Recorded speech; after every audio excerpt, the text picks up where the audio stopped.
Donald Trump has 5 children, but they don't look alike because they were born to 3 different mothers.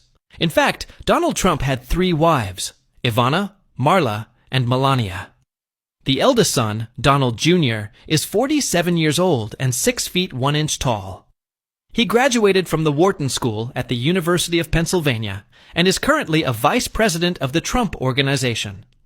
The eldest daughter, Ivanka, is 43 years old and 6 feet 1 inch tall. She was a special assistant at the White House. The second son, Eric, is 40 years old and 6 feet 6 inches tall. His 3 children were born to Trump and his first wife, Ivana.